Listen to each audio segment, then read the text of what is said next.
Ambalmau krangrani yana anga jimana chagorobani musugorobau dugubau ani dugumisan kono biye alamsai Desambre kalo tlefolo angoma nazara san o kalo tani flana o tlefolo de biye kibaru lase sabamina mbambulu kro uluka nyefolo befe minjira ode kabli tratatumene atle flade biye mali shariatigiu kiri nabobo sharia kisau anga faso kono ulu matrafa baw ni mauma kira jamana sharia kankoro soso bagaye wala jamana be sharia minum sigi minum bese ka ke sharia nunu abe boli jamana kono kala wala ka ke jamana sharia la wala yale ubike ma minu fe abe fo lude mako magistrat sonalo ton fla de bouboulo en fait Mali konaya ko fola mako syndicat autonome de la magistrature no sami aflana ou de syndicat libre de la magistrature no silimai kable tratatumene kalotumene tlemwani konondon kase tle bisabama noti kungoy kase bi alamsama nuno nye tle du bara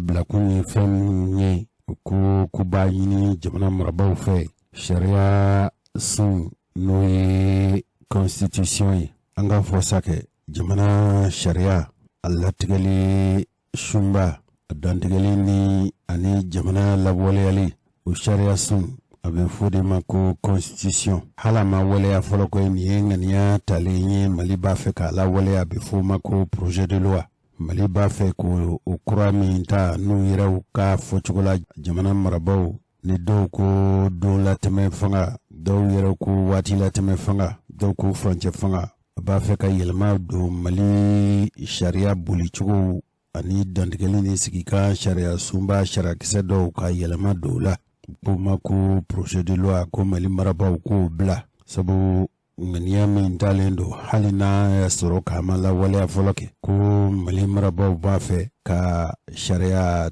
buliba matanyo buyongo kulu sabanti ya kateme jamana sharia tigi sharia la buliba doka utunye kumanyonya sigi sharia tigi ukasumno don tonfla oni jamana marabaw utunye kumasigi ke kafo bechefoni kambe nyinu ni nyonche nye de masrola sabu lokal ini tunye sabayi wiro ka fochugo la fola femi ode ka fo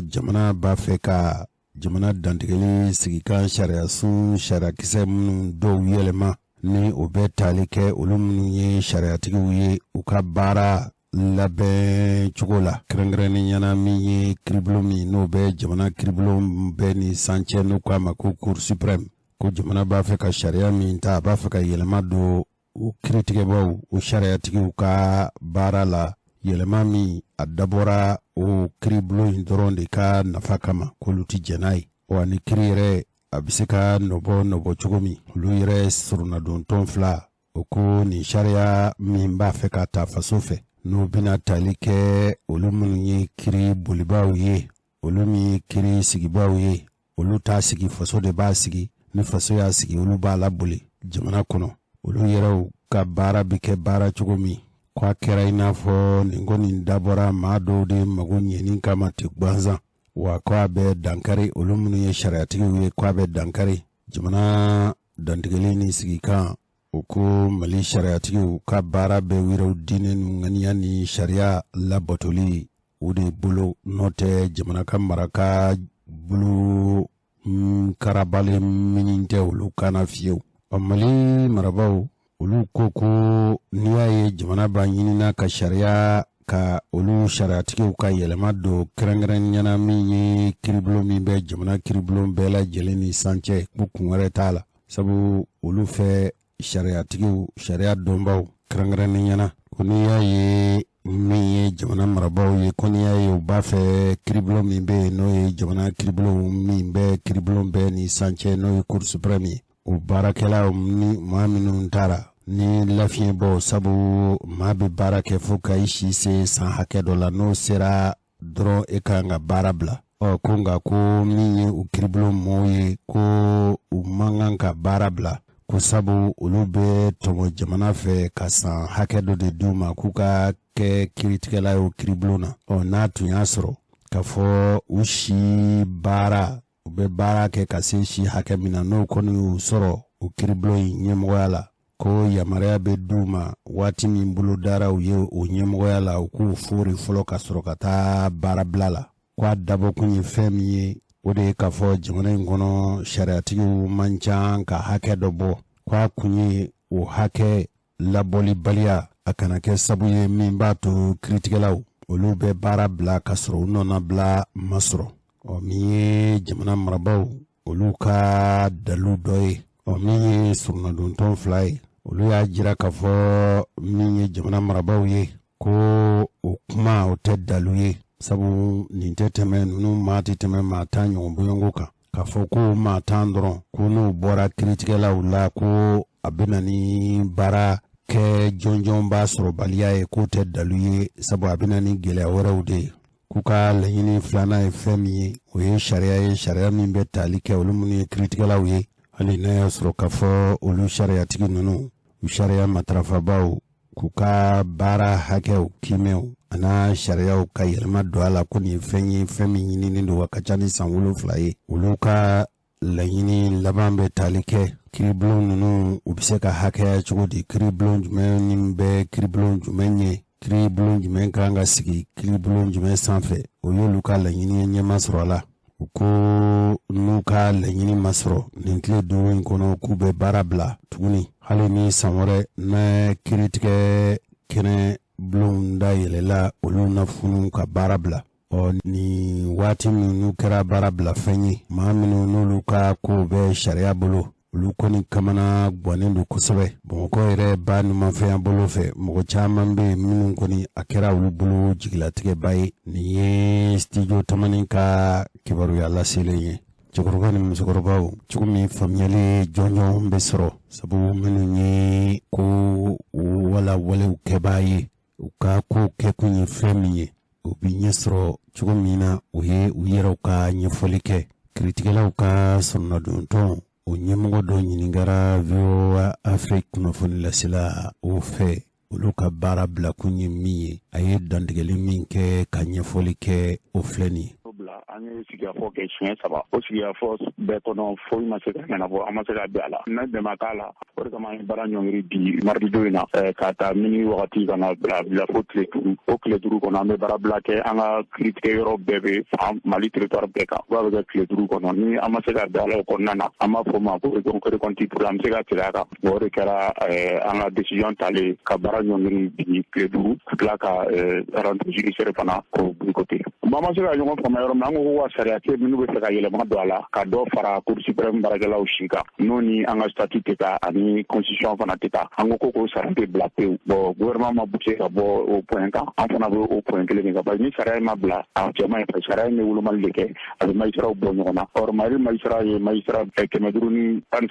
N'a fɔra ko magistrat damadɔni ko ka sariya ta ka olu bila u ka baara la ka tɛmɛ tɔw kan ani sariya tɛ kɛ, o de kɛra an ka wulikun ye. Mais négociation fana o de ye parce que an yɛrɛ ka kɛlɛkɛminɛ o de ye ka ko nɔgɔya parce que an bɛ période exceptionnelle la n'o ye transition ye. An kɔni ka dayɛlɛlen don d'a ma tugun négociation bɛ continuer n'o sɔnna an bɛ se ka nɔgɔya k'a la. A bɛ dépend gouvernement fana ka position la. An fana b'a dɔn fana grève mana fɔ a bɛ population de sɛgɛn. An hakili to o fana an ye service minimum kɛ parce que mɔgɔw mago bɛ sɛbɛn dɔw la tribunal la n'olu tɛ ka kɔnɔ olu bɛ se ka kɛ mais ka kiiriw kɛ ou bien minnu bɛ kaso ni fɛnw na olu de y'a gɛlɛma yɔrɔ ye grève bɛ kan. Sinon n'a fɔra minnu mago bɛ nationalité ou bien casier judiciaire ni fɛnw na olu service minimum bɛ sen na parce que an yɛrɛ kiritigɛla ye n'i bɛ taa baara ɲɔngiri la il faut que i ka sariya fana bonya. An ka kiiritigɛ so min bɛ yen nɔ n'an b'a fɔ o ma ko Cour suprême o baarakɛla minnu bɛ yen nɔ o ye magistrat jolenw de ye u ka mandat ye 5 ans ye. A fɔra ko ka dɔ fara olu si de kan parce que an ka sɛbɛn dɔ bɛ yen ko magistrat bɛ ban ni i fatura ou bien ni i démissionnera ka baara bila i yɛrɛ ou bien ni taara retraite la. San 65 b'a sɔrɔ i taara retraite la minnu bɛ yen nɔ olu ni san 60 ka surun dɔw yɛrɛ bɛ taa retraite la nin kalo in na. N'a fɔra ko ka dɔ fara olu si kan ka tɔw fana to yen an ko ko de cɛ ka jugu an ma bɛn o yɔrɔ de kan. Cɛkɔrɔba ni musokɔrɔbaw nin ye VOA Afrique olu sera ka Mali kiritigɛlaw ka surunnadontɔn wala kiritigɛlaw ka maa dɔ sɔrɔ k'u ɲininka n'o ye Musa Gindo ye u ka baara bila kun u yɛrɛ ye ɲɛfɔli kɛ. An ka foli bɛ VOA Afrique ye u sera ka an dɛmɛ sabu olu de sira ka ninnu sɔrɔ n'o tɛ anw tun y'a ɲini k'a fɔ an b'u sɔrɔ kun ɲininka o komi anw ka taasira ni taabolo ye n'a ma ɲɛ ko bɛ jamana kɔnɔna na a ko bɛ minnu kun kan olu yɛrɛw ka ɲɛfɔli kɛ bamananw ka kuma tɛ maa kun man ka di i yɛrɛ kɔ ni kun man ka di kuntigi kɔ ni kundi bɛ senna kuntigi ka wele a yɛrɛ ka sigi a kun ka di a yɛrɛ ɲɛna sabu o tɛna se ka kɛ fiyewu ka maa kundi i yɛrɛ kɔ fiyewu o tɛ se ka kɛ o t'anw ka taasira kɔni ye wa aw yɛrɛ tɛ se ka bɛn o tɛ se ka ɲɛ o tɛ se ka kɛ cɛkɔrɔba ni musokɔrɔbaw yala bamakɔ pankulun jigin sogo n'o ye aéroport international Modibo Keita ye yala Mali marabaw b'a fɛ o pankulun jiginso in a ka kimɛ k'a bila diɲɛ pankulun jiginso tɔw labɛnnen don cogo min ni baara bɛɛ bɛ kɛ ni mansimafɛnw ye o ɲɔgɔnna ka kɛ anw fɛ yan wa a kɛra i n'a fɔ de an ka jamana marabaw ka hakilinata ye sabu ni pankulun jiginso a ye minɛnkuraw sɔrɔ minɛnkura minnu ni nana ni i jiginna ka bɔ pankulun kɔnɔ dɔrɔn mansin bɛ o mansin ni i ka passeport bila kan a bɛ se ka ko bɛɛ lajɛlen ɲɛnabɔ u ko ma ko borne automatique d'enrôlement des passagers nin baara minɛ kura ninnu minɛlen a fɔra fɔ cogo min na ko jamana marabaw u b'a fɛ Mali fana ka kaɲa ni diɲɛ jamana tɔw ka pankulun jiginso min b'a to mɔgɔ minnu n'u bɛ taa dugutaa la wala n'u bɛ segin u kana mɛn jɔ la mɔgɔ kɔni ni passeport b'e bolo passeport de sɛbɛn minnu bɛ taa hiji la olu b'a dɔn kosɛbɛ sabu hali kɛra ta fɛn ye o bɛ min f'i ye k'i janto i ka o sɛbɛn na kosɛbɛ sabu ale de bɛ sira d'i ma hali ni jamana wɛrɛ ko i ka taa fa jamana kan u bɛ u ka yamaruya nɔrɔ sɛbɛn min na a bɛ fɔ ma ko passeport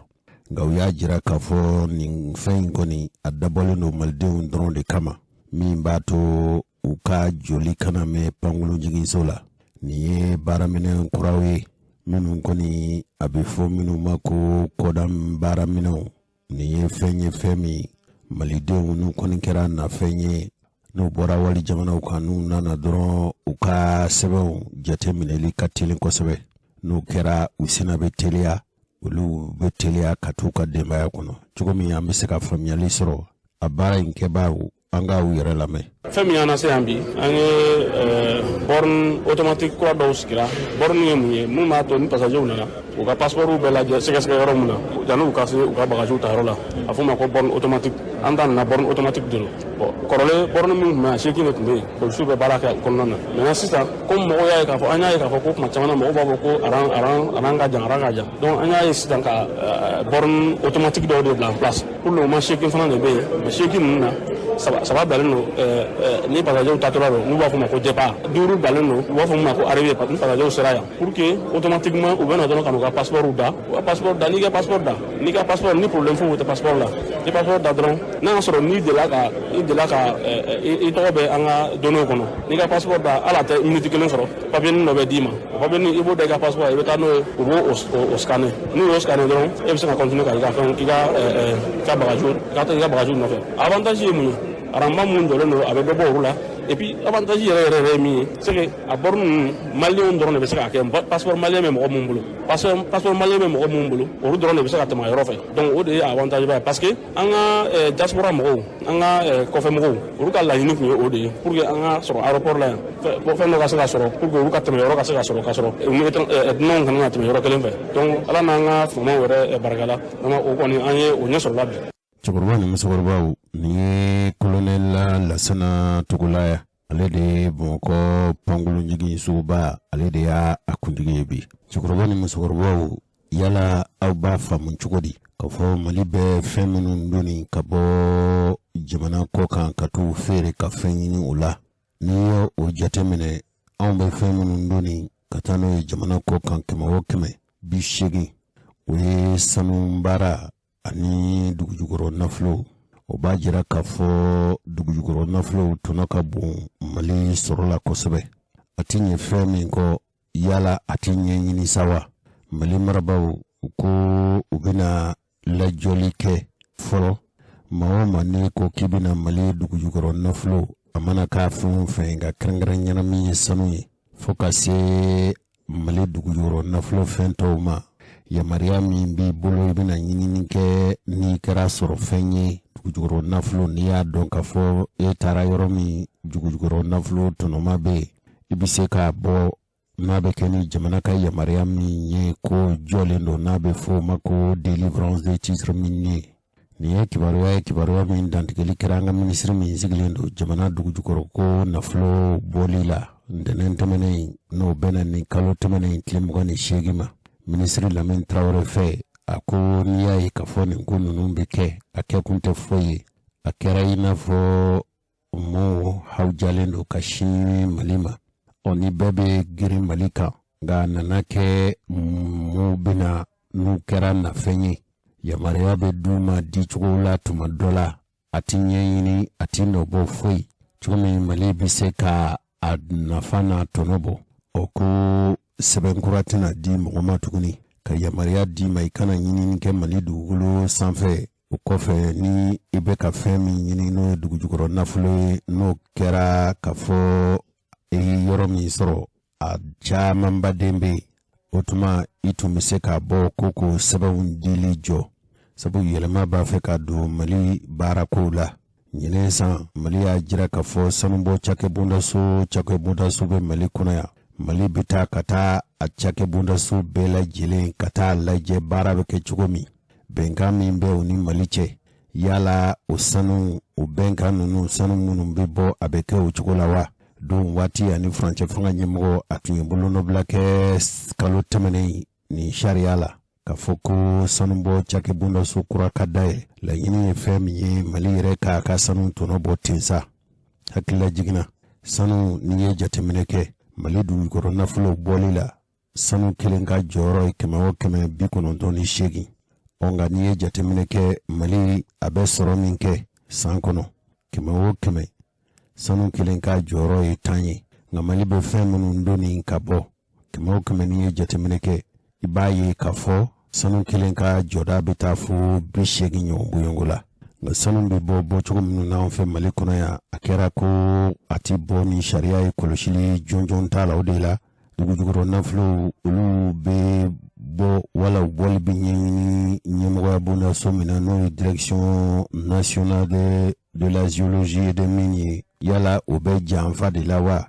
ani sanu bɔtaw sanu bɔbaw bɛ don janfa la wala a tun kan ka jɔ jɔyɔrɔ minnu na a ti jɔ o jɔyɔrɔ de la sabu kɔlɔsili kɛrɛnkɛrɛnnen tɛ yamaruya sɛbɛnw kan wala yamaruya dili maa minnu n'o kan ka na sanu ɲini Mali dugukolo kan a yera k'a fɔ a bɛna fɔ ko minnu bɛna u tɛna sariya sira fɛ wa Mali ka tɔnɔ tɛ jateminɛ kosɛbɛ sanubɔ cakɛbondaso ba minnu bɛ Mali kɔnɔ yan olu kɔni y'a kɛ sa u b'u ba ka guwanforo la u bɛ Mali sanubɔ cogo min ka d'u ye wa u b'a kɛ kɔlɔsi t'a kan foyi t'a kan olu kɔni b'u ba ka guwanforo la u nana ni minɛnw ye minɛn minnu a kɛra i n'a fɔ jamana dugukolo ye olu ta ye u bɛ se ka sanu nin bɔ cogo minnu ka d'u ye a kɛra sanubɔyɔrɔ min n'o bɛ berila n'o bɛ Buguni fɛ ko o yamaruya dira kabini san 2017 ala kurayara tuguni san 2020 nka a kɛra kɛcogo min hali n'a ma ɲɛ k'a fɔ u bɛ sanu bɔ u yɛrɛ dɔ bɛna n'u ka minɛnw ye k'a sɔrɔ jamana tun ka kan ka a to de n'i kɔni nana k'i bɛna sanu bɔ an ka dugukolo kan fo i ka minɛn minnu bɛ sanu bɔ i ka a ɲini malidenw yɛrɛw fɛ wala cakɛbondaso minnu bɛ Mali kɔnɔ yan i kan ka se k'a ɲini olu fɛ nka a nana ye k'a fɔ minnu bɛ yen n'o bɛ jamana in dugukɔrɔ nafolo bɔ u yɛrɛ b'u ka mansinw donni ka na n'a ye i n'a fɔ berilata u yɛrɛw nana n'u ka fara cilanw ye u bɛ se ka sanu yɛrɛ ko cogo minnu na u bɛ se ka fɛn o fɛn kɛ nin cakɛbondaso ninnu ka baara hali n'a tun y'a sɔrɔ k'a fɔ baara in bɛ kɛ ni Mali ka kɔlɔsi ye Mali tɛ a tɛ kɛ ni Mali yɛrɛ ka kɔlɔsi ye koyi wa u tɛ Mali marabaaw yɛrɛ labɔ kalama minisiri bondaso min sigilen don jamana dugu jukɔrɔ nafoloko bɔli la minnu kan ka baara kɛ a baara man ka taa Mali kɔ fiyewu Mali ka kɔlɔsili Mali ka tɔnɔ sira minnu n'o kan ka matarafa ni si tɛ matarafa cogo min na nin kuma in bɛ dabila jamana yɛrɛ a furuba nafolo kɔlɔsili cakɛbondaso min be n'a be fɔ ma ko bureau de vérificateur général ale don waati latɛmɛ fanga ɲɛmɔgɔ la dɔnniya k'a fɔ sanu kɔni bɛ ka bɔ bɔcogo bɛɛ la Mali kɔnɔ cakɛbondaso 2 ninnu fɛ. Nin n'a ɲɔgɔnna baara ninnu bɛ kɛ sɛbɛn yɛrɛ tɛ sɛbɛn minnu b'a to u ka se ka sanu bɔ Mali dugukolo kan ni tiɲɛ ye. Ni furancɛ minnu kɔnɔ ninnu bɛ nin baara la a kɛra i n'a fɔ a kɛra ni minnu ka baara ye Mali dugukolo nafolo kɔlɔsili ye olu yɛrɛ n'a ma kɛ n'u ka janfa ye u kɔni ka kɔlɔsili bolilen tɛ a si kan. O siratigɛ de la sa furuba nafolo sɛgɛsɛgɛli kɛba a taara fɔ ka ɲɛmɔgɔya bondaso min sigilen don jugukɔrɔ nafolo ani tɔnɔfɛn minnu bɛ bɔ dugukɔrɔ Mali dugukolo jukɔrɔ k'a fɔ ninnu kɔni baara kun t'u la ye. Ma a bɛ se k'a fɔ u kan ka jɔda min na u kan ka baara min kɛ faso tɔgɔ la ninnu tɛ o baara yɛrɛ kɛ koyi. A ye ɲɛfɔli kɛ k'a fɔ ko fɛn min bɛ ɲini sanu yɛrɛ kɔlɔsili sanu bɔli ɲɛmɔgɔya bondaso min b'an fɛ Mali kɔnɔ yan n'a ma ɲɛ k'a fɔ jamana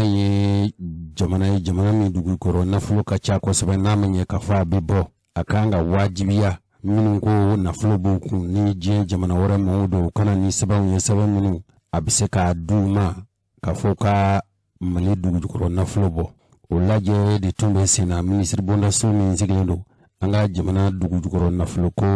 a tɔnɔw bɔli la ko tile 3 lajɛ tun bɛ cɛkɔrɔba ni musokɔrɔbaw Mali Tribune ni ye kɛnyɛrɛ ye kunnafoni lase sɛbɛn ale ko hali n'a y'a sɔrɔ bi kɛ ka fɔ kana ani lakana sabatilen tɛ kɛrɛnkɛrɛnnena nin waati laban ninnu na ko Mali sɔrdasiw u cɛsirilen don o siratigɛ de la ko nin kalo laban ninnu na ma bɛ se k'a fɔ Mopti mara la kɛrɛnkɛrɛnnena min ye Bajangara ye Bankasa de Mopti ko kana sabatili baliya bɛ ka kolokolo a yɔrɔ la o n'a ta bɛɛ ko Mali sɔrdasiw bɛ cɛsiri la an ka kɛlɛcɛw n'a bɛ f'u ma ko faamaw olu bɛ ka kɛlɛ dabila bali de ta ka papalikɛlaw sɛgɛrɛ i n'a fɔ Somadugu Baboyi a tɛ dɔgɔkun 2 bɔ ko Mali sɔrdasiw ye fɛlɛbɔli dɔ daminɛ Somadugu k'a kɛra sabu ye u ye papalikɛla maa 100 ɲɔgɔn bɔɲɔgɔnw y'u bɛɛ fa k'u ka kɛlɛminɛw hali baganw caman minɛ na u tun ye bagan minnu soɲa ko nin waleya in ko a tun bɛ an ka kungoba min bɛ yen ni baganw ni kungokɔnɔfɛnw b'a yɔrɔ la n'u k'a ma ko Guruma u bɛ Mopti mara la nka min ye Sevare ye hali n'a y'a sɔrɔ k'a fɔ dabali ni fɛɛrɛw bɛ ka tigɛ u yɛrɛw bɛ ka hali maa minnu ni kan ka don dugu kɔnɔ bolifɛn nin bɛɛ bi wolonba k'a lajɛ minnu bɛ don minnu bɛ bɔ maa minnu bɛ taa sɔrɔlasikaw masurunya ko n'a ta bɛɛ ko Sevarekaw haminen don bi kosɛbɛ k'a fɔ papalikɛlaw u fari ma fa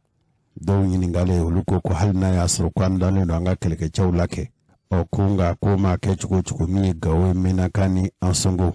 o yɔrɔ kofɔlen ninnu lakana sabatilen tɛ o yɔrɔ ninnu na fiyewu o siratigɛ de la min ye Kuri ni Kucala o sira kan ko maa 2 o sahara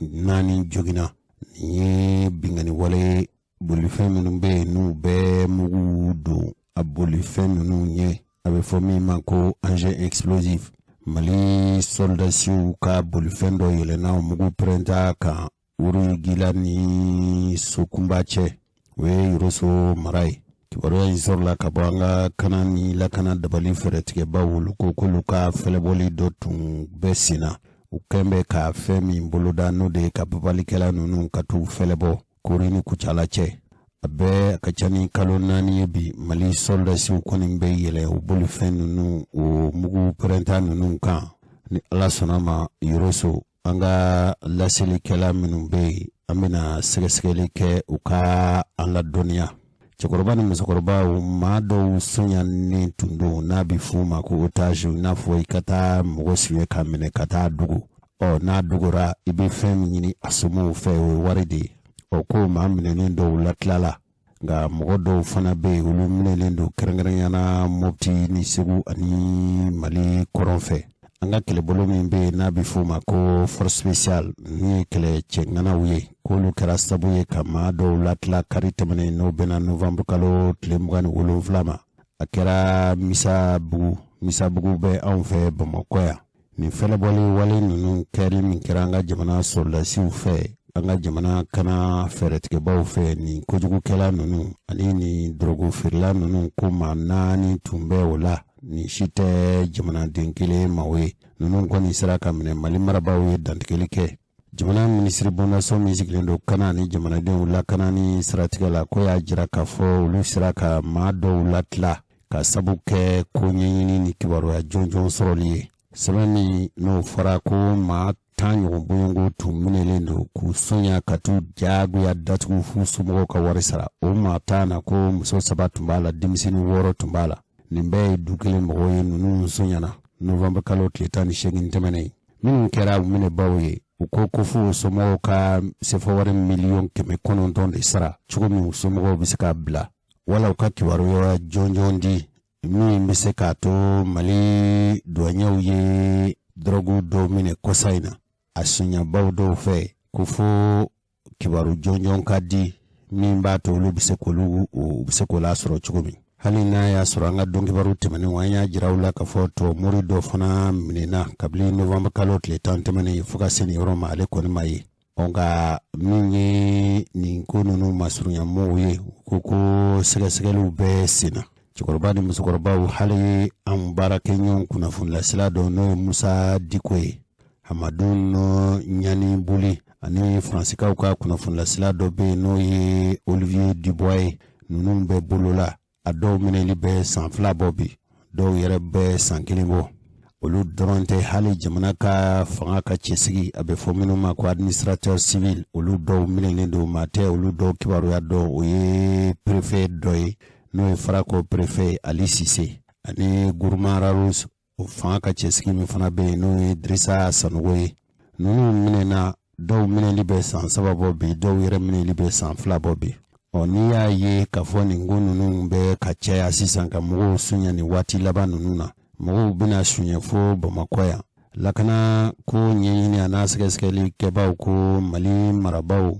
fo k'u cɛsiri de k'a lajɛ sabu n'i ye jateminɛ kɛ marifa cayali palon na o nɔ bɛ nin na ni o marifa caya ni dɔ bɔra o minɛni la tuma dɔ la nin n'a ɲɔgɔnna ko ninnu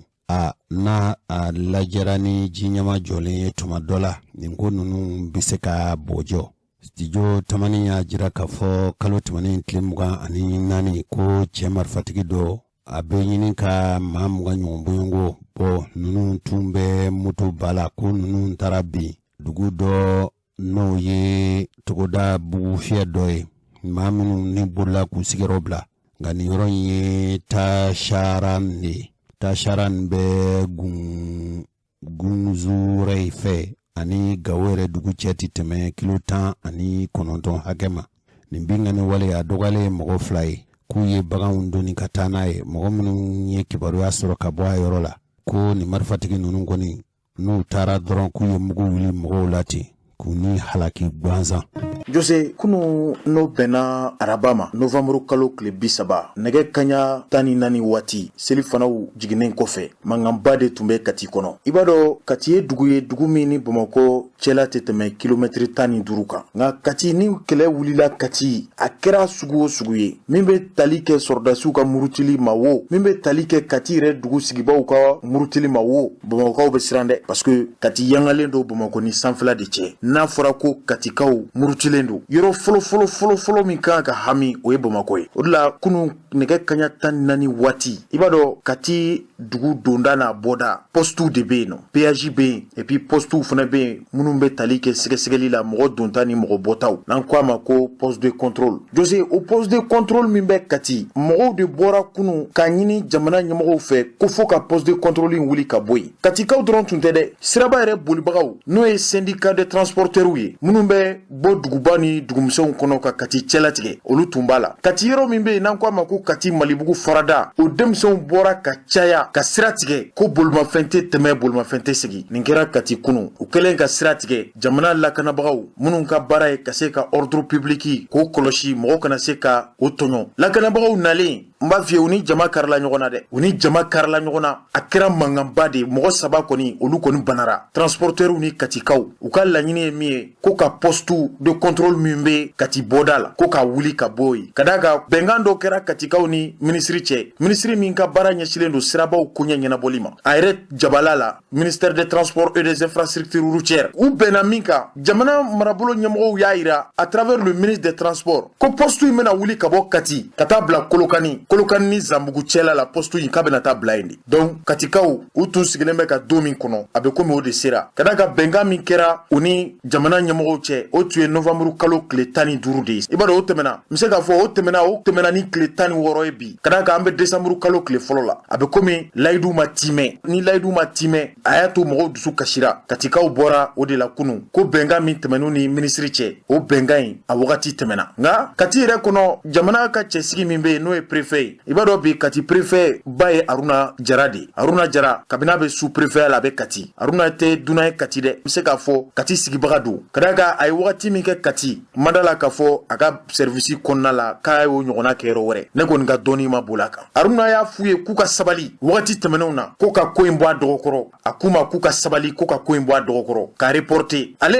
Aruna pris le préfet de Kati bengani dalaka min fora ministre fait je sais Kati préfet ba Aruna ni Kati sigibagaw tumbena minka ale de ya fuye ko novembre kalo kletani duru min fora kuka otoyi kuka dofra watika kuka abla arabala novembre kalo kle bisaba préfet de fuye donc au-delà kunu novembre kalo kle bisaba uni préfet tumbena kunu fanaka donc ministre ye dalaka mindi o dalaka mabo préfet fene dalaka mindi abe komi mo jorawla au-delà umato décembre kalo ka jode mo boku befleni parce que ni fama sigira ka bela bengera komina na fora ko o maseka lawaleya katika ukoni yaira ka fo postu inga wuli ka boy sans délai ute anyini afina jema nyini ble au-delà sira ukoni tigelendo kati malibugu farada wa demsendo bora fo kambila ni katibe doni bode do bora fo kambila kana fara nunga angol mbe kiboro en bla wakati mina sira ukoni tuntigelendo nga ni do kibaru bana sisa amena segesegeli ke tuguni kanyini ka do na soro kati sira min tigera ni sira in bla la walma na mabla amena lameli baga jekulu kubo kumpana wala sa ufuna kase kani kiboro endo nga jose anye katika unyininga de munu fitnelendo ni kola anga nyiningali seruma anyu nyininga uye korofo fwanyi abe komi bengan tuye mie hali affrontement min kera kunu mais jose nye kodo koloshi kola ne ma fen famude transporteur u koko ka postu wuli kabo kati dugu kono katana ifo kolokani krefe mais entre temps muso munu be fereke péage la munu be fereke postu la a postu ire na péage bete kelenya o muso de fana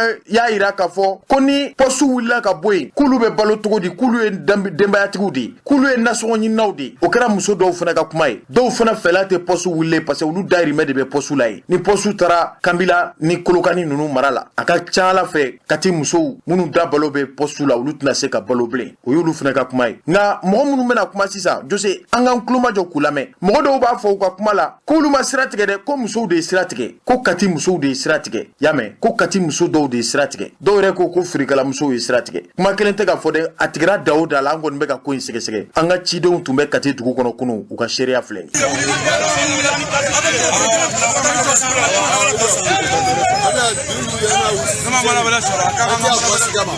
on a posé les 15, on a les 30 mois, on a les 30 mois. On a les gamins pour aller à la société, on a la base ici, on s'est levé, on a la base ici. La programme, ils sont des stratégies. Ils sont des stratégies pour la stratégie. Pour nous, on va saluer. Nous sommes des stratégies. Dans ma stratégie, à quel point t'en fais, on va le poser par terre. On va le mettre. Tigre le bol, nous. Poser tigre le bol. Donc, tigre le bol. Lui, le premier. Les 15, voilà les 15 mois. Nicolo. Nicolo Temere. Nicolo le premier. Bon, voilà les 15 mois, les 15 mois. Vous avez les 30, les 30 mois. Vous les 30 mois, au Taoui. On est rentré, on est rentré,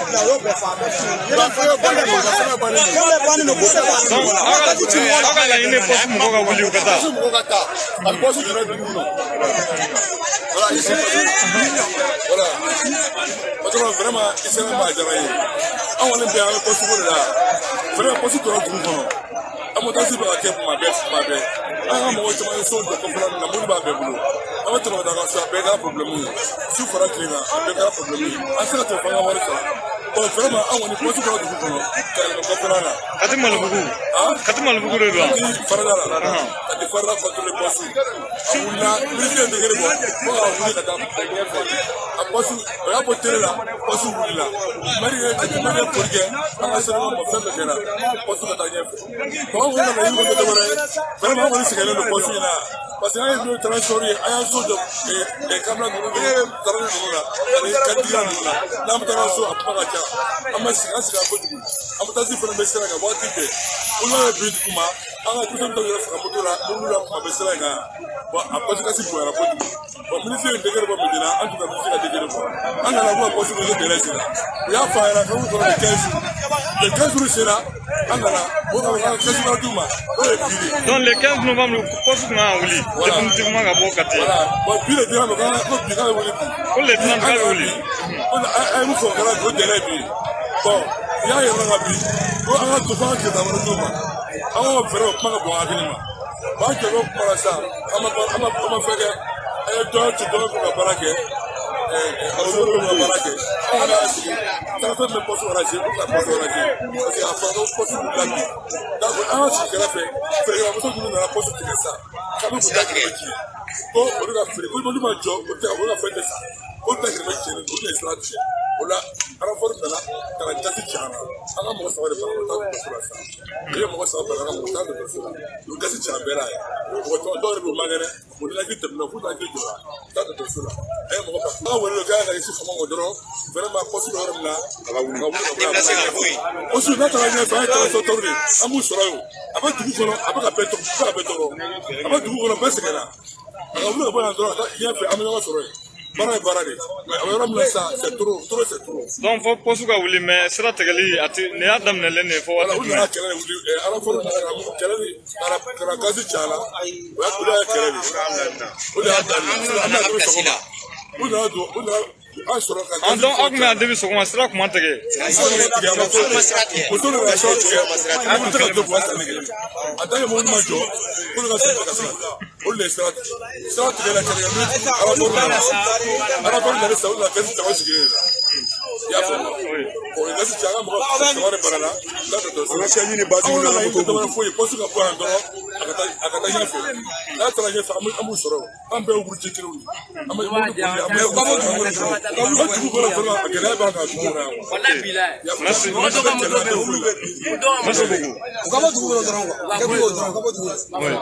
merci. cɛkɔrɔba ni musokɔrɔbaw dunan tun bisimilalen don anw fɛ bamakɔ yan o tɛ maa wɛrɛ ye farafinna tilebiyanfan jamanaw ni anw faso mali yɛrɛ ye o jamana dɔ ye o fara ɲɔgɔn kan kolo n'a bɛ fɔ a ma ko CEDEAO n'o ye communauté économique des états de l'Afrique de l'Ouest tuma dɔ la aw b'a faamu sira min fɛ o de ye k'a fɔ jamana minnu n'olu ni mali ye kolo kelen ye nka n'u ye ɲangi ta ka mali sɛgɛrɛ an ka jamana tɛ kwaji dala jamana ye donda o donda bɛ min bɛ mali ni kwaji cɛ n'o ye kɛrɛnkɛrɛnnenya Côte d'Ivoire ni Sénégal sabu anw n'olu jamana fila de bɛɛ dancɛ bɔ olu b'an ni kwaji cɛ nin jamana kofɔlen ninnu bɛ kulu in de la ka sabu kɛ ko mali soldasiw ka fanga minɛna Asimu a n'a nɔfɛmɔgɔ Ibrahim Boubacar Keita ka fanga in paro gɛlɛya minnu sɔrɔl'o la k'u bɛ mali ɲagi olu de ye u ka jamana donda o sɔgɔ anw ɲɛ an tɛ se ka bɔ nin jamana ni si sira fɛ jamana kelen min bɛ n'o ye kolo in dɔ ye n'o ye laginɛ de banna n'o tɛ Mauritanie ale fana tun y'a ka sira di mali ma nka ale tɛ CEDEAO la o jamana minnu aw b'a faamu cogo min jamana minnu y'u ka jamana dondaw sira datugu mali faso ɲɛ ko Asimu ye fanga ta o kolo in a bɛ fɔ ma CEDEAO kodɔnna ni hakilimaw y'a jira k'a fɔ ninnu yɛrɛw fana n'i y'a ye u ye nin baara in kɛ Faransi de ka karabali y'a to sabu ninnu kɛra i n'a fɔ u bɛ don Faransi nɔfɛ kɛlɛ la ka si anw ka faso ma o CEDEAO a ka ciden min bɛ n'u u y'o de ci k'a fɔ ni an faso mali ye kumaɲɔgɔnya bɛ se ka nɔgɔya cogo min ko cɛ in de nana anw fɛ mali kɔnɔ yan a nakun ye fɛn min ye ko a nana ka na lajɛ yala mali ni CEDEAO bɛnna cikan minnu ma ni tasira minnu ma o ciden n'o ye Nigeria jamana kuntigi kɔrɔ ye n'o ye Goodluck Jonathan ye kalo tɛmɛnen n'o novembre kalo tile 29 ye k'a tun bɛ an fɛ yan Bamakɔ sabu kalo min n'o jɔra n'o ye décembre kalo ye lajɛ ka kan ka kɛ CEDEAO kelen fɛ k'a nakun ye fɛn min ye ka na lajɛ yala Mali bɛ sira kan wa sira minnu layidu taara n'o de k'a fɔ yanni furancɛni cɛ Mali sɔrɔlasiw u ye fanga minɛli minnu kɛ u bɛna jamana kuntigisigiw kɛ k'a daminɛ kabili président sigi fo ka se wasaden sigiw ni maire sigiw ma k'u laban u bɛna fanga segin Mali politigimɔgɔw ma o CEDEAO de kɛn bɛ k'i tintin bi a ka ca ni san 2 ye Mali fanga marabaw Asimuna nɔfɛmɔgɔw n'u ye fanga ta kabili utukalo san 2000 ni san 20 u ka fanga segin jamanadenw ma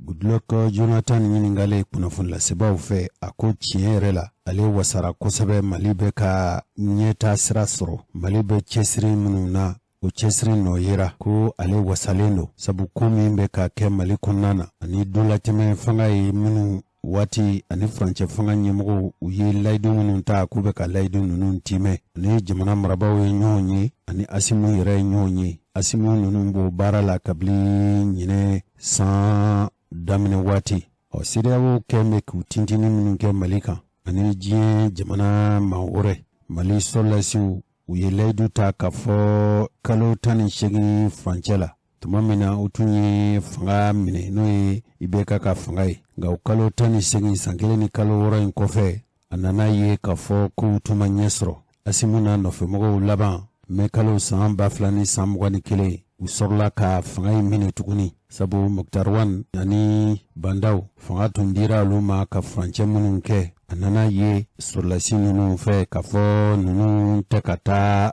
olu ka hakilina siraw fɛ kuma lasurunyana kabilo kɛra sa sabu k'a tun fɔra ko Mali marabaw ko k'olu bɛ fanga mara fo ka se san 5 ma nka o de kuma min fɔra sa n b'a dɔn k'a fɔ nin kɔni ye hakilina dɔw de olu laban de nana CEDEAO jamaw laban de nana ka Mali donda ani Mali bɔda bɛɛ lajɛlen sɔrɔ o sɔrɔlasi ninnu kɔni u ko k'u bɛna jamana kuntigiya sigi kɛ mars kalo san 2000 ni san 24 nata u bɛ jamana kuntigi sigiw kɛ ɲangini kɔni laban u tun ye ɲangi minnu ta ka Mali sɛgɛrɛ u laban nana ɲangi ninnu wele nka fo ka se bi ma o ɲangi tɔ de bi senna Goodluck Jonathan ɲiningalen a ko tiɲɛ don gɛlɛya dɔw kɔni bɛ yen nka ale hakilila tigɛlen don sabu layidu dira ma k'a fɔ gɛlɛya n'a ta o ta hakilina minnu taara layidu minnu dira fanga marabaw fɛ k'u ko k'u b'o layidu ninnu timɛ Goodluck Jonathan ye nin fɔcogo la Mali marabaw k'u bɛ cɛsiri la cogo bɛɛ lajɛlen na u b'a fɛ u bɛ se ka bɛn fɔla cogo min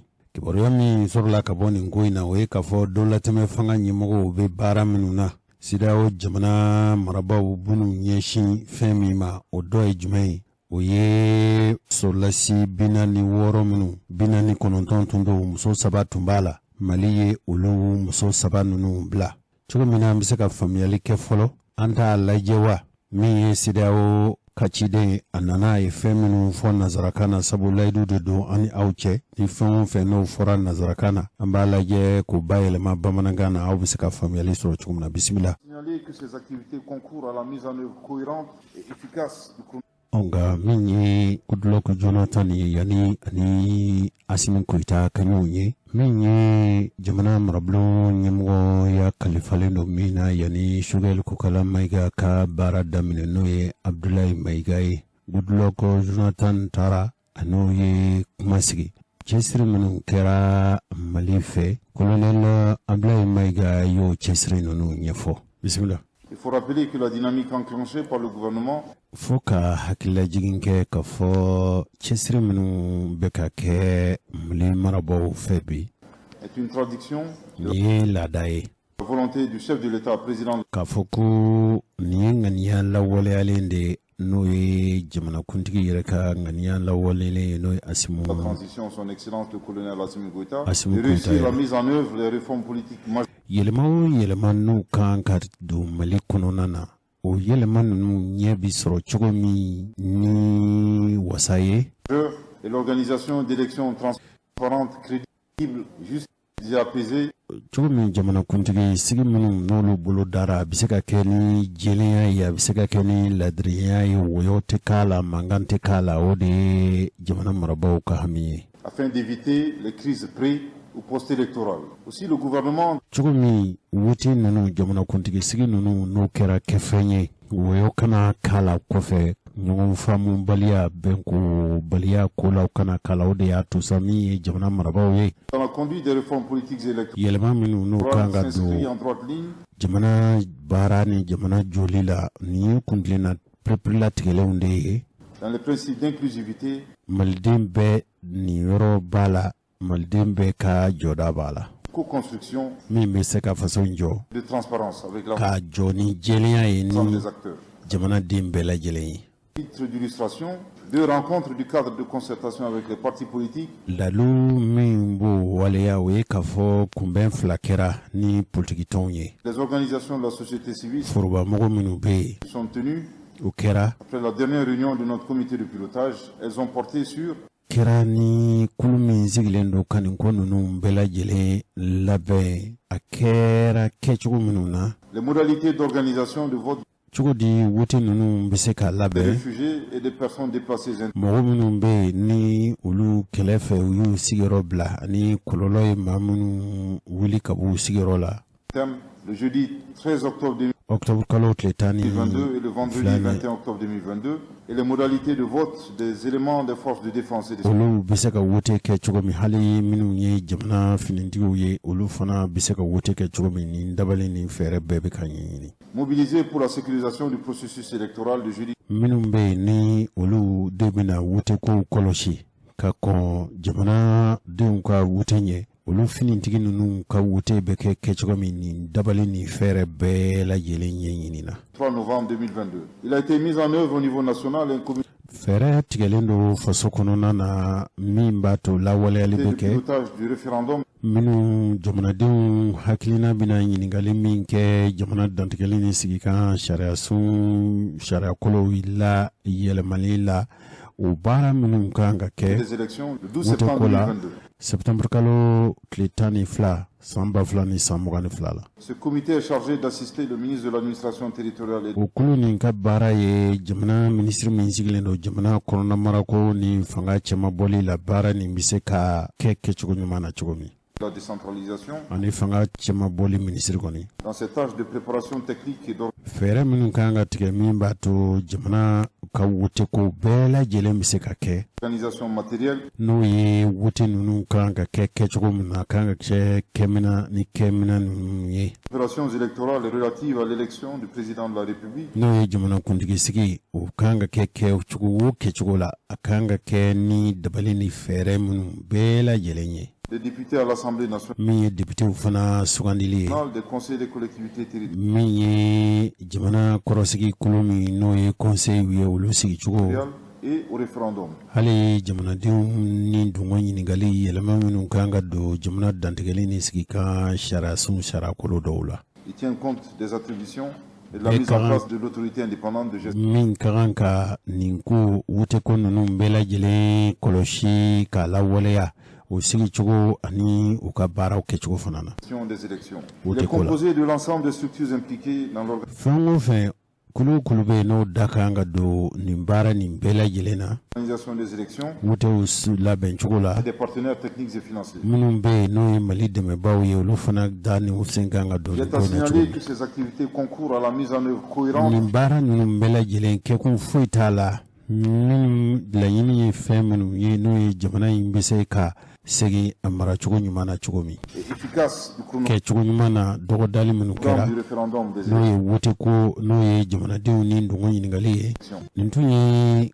kolonɛl abdulayi mayiga a ye dantigɛli min kɛ goodluck jonathan ye goodluck jonathan jaabi minnu sɔrɔla a fɛ an k'o fana lamɛn min ye goodluck jonathan ye ni ale ye CEDEAO ka ciden ye kuma dili a ma kunnafoni lasilaw ani jama min tun bɛ yen min sɔrɔla a fɛ o filɛ S'il y a des difficultés, qu'on puisse les porter à notre connaissance. a mana kɛ cogo o cogo gɛlɛya o gɛlɛya bɛ yen an bɛ fɛn min ɲini o ye an ka ladɔnniya o gɛlɛyaw la pour que nous puissions discuter de ces an bɛ difficultés-là. se ka kuma o geleya ninnu kan ani ɲɔgɔn cɛ. Nous voulons également saisir cette opportunité kɛnɛ in kɛra kɛnɛ ye anw fana ye ɲɛfɔli kɛ pour inviter le k'a ɲini jamana ministre et les autres membres du gouvernement ici présents qu'il est important qu'il y ait nafa b'a la kosɛbɛ un consensus politique f'a ka kɛ jamanadenw bɛɛ lajɛlen niyɔrɔ ka sɔrɔ nin ko ɲɛnabɔli waleyaw la n'o ye politikimɔgɔw ye entre le gouvernement jamana marabaaw et les autres parties prenantes. ani nin ko in ti ɲɛ maa tɔ minnu kɔ olu fana da ka don a la. Donc un consensus Watinya utita fɛn min ko o ye ka bɛn ka jɛ ka nin ko kɛ ɲɔgɔn fɛ. Les différents partis politiques ou la classe politique. Politikitɔn minnu bɛ faso kɔnɔ kɛrɛnkɛrɛnnen ɲɛna jamana kolatigɛ mɔɔ ninnu bɛɛ lajɛlen. Goodluck Jonathan a tilalen nin kuma na tuma min cɛkɔrɔba ni musokɔrɔbaw a taara ani an ka dun waati ni furancɛ fanga ɲɛmɔgɔw fana ye ɲɔgɔn ye n'o ye Asimu Koyita ye. Da donna nin fɛn kelen ninnu de la Goodluck ani dun waati furancɛ fanga ɲɛmɔgɔ Asimu Koyita ni ɲɔgɔn cɛ. Je pense que ne miiri la il y a des progrès qui sont enregistrés. K'a fɔ ko kow ɲɛ bɛ ka sɔrɔ wasa sɔrɔla ko dɔw la. Ça et là, nous sommes d'avis avec les autorités. Comme quoi, ils ont fourni des efforts pour donc arriver à cette situation de progrès. Évidemment, il y a encore des domaines dans lesquels il faut mettre l'accent. Il faut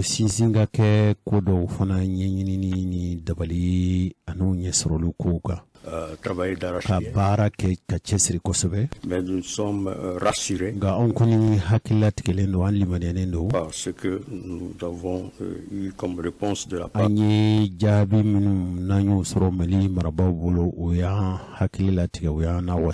du gouvernement et de la part du président de la transition. Dont la téléphone yemogore Asimu ye min jirana ayeminu ye. Cɛkɔrɔba ni musokɔrɔbaw nin tun ye Goodluck Jonathan ye nali min kɛ yan. Kuma minnu tɛmɛna u ni ɲɔgɔn cɛ ka daminɛ jamana marabolo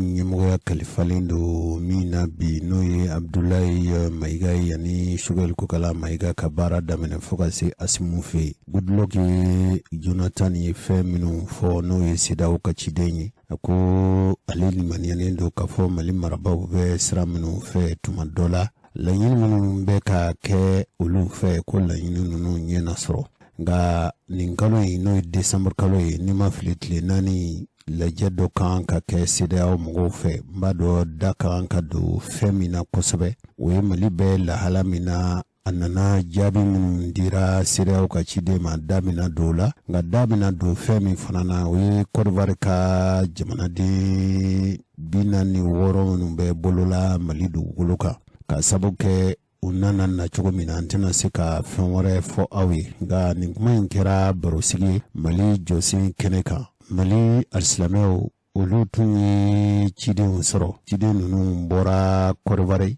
ka na an fɛ Mali kɔnɔ nin kɛra Mali jɔsen ka barosigi ye hakililajigin kumaw don o baro ɲɛfɔli o baro de bɛna kɛ an ka barosigi Mali jɔsen barosigi ye bi alamisadonya dɔnkibaru kɛnɛ kan. I b'a fɔ laada de don I kan ka di ne ma n'o tɛ ne ye sen yɛrɛ kɔrɔ. Ja n ye sen yɛrɛ kɔrɔ ja jamana bi jɔ n'o ye ni bɛɛ seri yɛrɛ kɔrɔ. Pour la petite histoire, ne mɔkɛ Jamusa ala ka lahara sɔn suma ne Moro Keyita bi ani Daba. Daba ko ne mɔkɛ ma don dɔ ko Moro wele jamanadenw ko k'u sɛgɛnna dɔɔni. Jamusa taara ma a ko n fa Jamusa an ka politique ye fɛn min a ɲɛ ka misɛn ko e ta ɲɛ ka misɛn ko Konate ta kun ye jɔ ɲɛ kuma ye k'an kun bɛ dɔ ye o la. Mais bi e tɛ se k'o fɔ faama ye puisque e ka du balo sirilen b'a la n'a filila ne de cira ne dun bannen don ka dɔ kɛ ne tɛ fɛ ka dɔ kɛ n'ale dun funna ne kɔrɔ e tɛ balo tuguni bon vraiment c'est pourquoi ɲamakala ka tiɲɛ fɔ dɔgɔyara mais min nana kɛ n'i ye a bɛɛ lajɛlen kɛ ko e tɛ fɛn kɛ fo k'i siri ni bɛɛ banna voilà ka ca kɛ bon pendant que bɛn kɛra a kan e de jamana ka bɛn e de y'a taamasira k'a fɔ jeli yɛrɛ mun kelen don ko adamaden farisogo ni joli banna taama la i bɛ sa o ko ni adamadenya fana jeli bɔra an mun ye jeli adamadenya jeli ye n'o bɔra an fana na o kɔrɔ de ko adamadenya tɛ maa si o tuma e bɛ mun fɔ jeliba TV joliba olu fana y'u tɔgɔ da ko joliba oui d'abord nin bɔra jiginbolo min fɛ moi je sais que mɔgɔ mɔgɔ min bɔra Alpha ni Adamu ba la olu kalan ni confusion tɛ kalan dɔrɔn tɛ dɛ o b'u danbe fɛ n bɛ segin kuma in kan o b'u danbe fɛ ne ma Alpha dɔn président dɛ ne y'a dɔn fa de i fa awɔ Alpha b'e fa bɔ Alpha ni ne fa tɔgɔmara ka diɲɛ ko bɛɛ dɔn ka y'a ka fanga ka fɔ ka taa ba Bakari Sumano kun y'a ka conseiller o de la a ka filiw ma caya o a senkɔrɔla kana taa yɔrɔ jan aw ye dɔ tasuma wuli a ko flamme de la paix aw hakilila k'a banna cogo di n t'o kalama n bɛ k'a fɔ n fa tulo bɛ na n k'i ma don min Bakari Sumano ni binna ci bilara Alpha de fɔlɔ donna ka na ko Bakari ma sa ne bi yan a y'o de fɔ aw ka an ɲɛ wa seliba o seliba a tun bɛ saga bila ka taa so a y'o dabila bon n famana parce que ne tɛ so kalama kosɛbɛ a y'a fɔ a somɔgɔw ye ko a tun seliba o seliba a ka enveloppe tun bɛ na ko ka saga sa Bakari Sumano tɔgɔ la mais o Alpha ma sɔn fɛn dɔw ka tiɲɛ a bolo danbetigi tun don a ye danbe matarafa a y'a yɛrɛbakun bɛrɛ dɔn a tora a dan na parce que fo adamaden k'a dɔn k'a fɔ fadenya o bɛ den ni fa cɛ nka fadenya min k'i ka ta ka bin t'o ma dɛ k'a fa k'i jugu ye a ye ɲuman min kɛ faden juguya o ma fɔ ale ye ɲuman min kɛ dɛ i ka dɔ kɛ jija i ka dɔ kɛ ka yɛlɛ sisan a fɔra ko ni fa yɛlɛnna jiri min sanfɛ kosɛbɛ i k'i sigi jiri kɛrɛfɛ n'i dɛsɛlen don n'i dɛsɛra n'o tɛ mɔgɔw kan jiri sanfɛ de nka n'i dɛsɛra kolokoto i sigi jiri kɛrɛfɛ tɛmɛbaa minnu bɛ tɛmɛ ni bɛɛ m'a fɔ i yɛlɛntɔ don a jigintɔ don dɔw n'a fɔ i jigintɔ don ne b'a fɛ an k'an da don min na sisan o y'an ka baro jɔsen kosɛbɛ an t'a ka yiri bolo ye wa o ye jumɛn ye faso jɔ kunnafoni kosɛbɛ bisimila faso jɔ kunnafoni karamɔgɔ ne ko aw minnu ye kumatigiw ye o kuma bɛɛ bɛ fɔ aw fɛ wa kuma bɛɛ tɛ se ka fɔ e mun na n'i y'a mɛn kuma yɛrɛ fɔlɔ kɔrɔ jumɛn b'a la ko ku bɛ fɛn min na ku bɛ kuma na c'est quelque chose qui a une queue ça veut dire a bɔrɔ ye da o tɛ mais kɔlɔlɔ min bɛ a kɔfɛ parce que aw bamanan aw minnu ye Kolokani mara mɔgɔw ye a fɔra ye ko cidenya bɛnnen bɛ nɛgɛ la nka kɔ segin a t'o si dɔn cidenya bɛnnen don nɛgɛ la nka i kɔ segin a t'o mɛn dɛ a t'o mɛn cogo di ayi ne ye marifa ci mɔgɔ la e kɔni ye bali ci ka taa nka ka mɔgɔ la jɛnɛ ka s'a ma nin ye mɔgɔ ye segin sara ale t'o mɛn bilen kuma bɛ ten nɔ de kuma ye marifakisɛ de diɲɛnatigɛ yɛrɛ danna kuma de la ala ko dugukolo ma ko kɛ ko n kɛra ko n fa ya ko o kɔrɔ ko ɲɛci bɛ kuma na nafa b'a la kuma b'a dilan kuma b'a ci kuma b'a ci c'est ça o de y'a to an ko sisan an k'an janto kumaw la ja fasojɔ kumaw bɛ yen faso ci kumaw bɛ yen dɔgɔkun farancɛ mana tɛmɛ wala n'a sera an bɛ jamana kibaruyaw lajɛ mali kunnafoniw ka ca dɛ bɛɛ b'a ta fɔ a ta yɔrɔw ka ca laɲiniw ka ca a nana ye an y'a jate k'a fɔ yala an t'an hakili jagabɔ sa wa n'an ye kibaruya ye jamana kɔnɔ min ye faso ci kuma ye an k'an da b'o la nka min ye faso jɔ kuma ye an ka tɛmɛ o fɛ i b'a dɔn kɔni k'a fɔ mali ni Côte d'Ivoire cɛ gɛlɛyalen don bi kosɛbɛ a garantera kosɛbɛ n'an ko k'an bɛ walawalali kɛ sisan tuma dɔ la baro in bɛɛ bɛna k'a ye nka kuma min bɛ sen na ko mali ni Côte d'Ivoire ye kelen ye ko tuma dɔ la an k'a lajɛ ka bɛn kɔrɔ an ka nin kɛ sokɔnɔ ji ye ko bɔn an ni ɲɔgɔn cɛ nka a kɛra i n'a fɔ jamanakuntigiw ko wɛrɛ olu bɛ ko wɛrɛ kalama an tɛ min kalama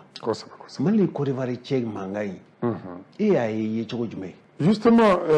comme ni fɛn o fɛn min donna politique sira fɛ ɲamakalaw bɛ jɛngɛ dɔɔnin ni komi donna politique sira fɛ an bɛ jɛngɛ dɔn aw b'aw jɛgɛ k'a to politique mɔgɔw bolo o ka to olu bolo o fana man ka kɛ o ayi n b'a fɔ ka da kun jumɛn kan kɔrɔ bɛ a la o de kama n ye flamme de la paix f'i ye flamme de la paix ma fɛngɛ dɔ wɛrɛ kan parce que a nana jira aw minnu bɛ ka marifa ta ɲamakalaw de y'a jira aw ye baden ye badimaw tɛ ɲɔgɔn faga bon bi est ce que Mali ni Côte d'Ivoire an bɛ yɔrɔ min an kan ka se nin ma wa ayi an man ka se nin ma jani Côte d'Ivoire kan na a fila faralen a gana faralen ɲɔgɔn kan ko Côte d'Or de kun don sanu a tɔgɔ de kun ye Côte d'Or Côte d'Or voilà a tɔgɔ de kun y'o ye mais an ka an minnu tɛ diinako la o hiji tun bɛ kɛ min n ko Gana de don o bɛ manden fɛ o an tun bɛ hiji kɛ Gana o hali sisan o hiji bɛ kɛ o donc Gana bɛ ka manden yɔrɔ min situé Gana b'a kɔnɔ Gana président fɔlɔ ye jɔn ye Kwame Nkrumah e ka numu tɛ wa Nkrumah de don wa Nkrumah de don kɛ comme ko Nkrumah de don Nkrumah c'est ça écriture de Nkrumah de don non c'est comme ça il se reconnaît Mali Gana ye awɔ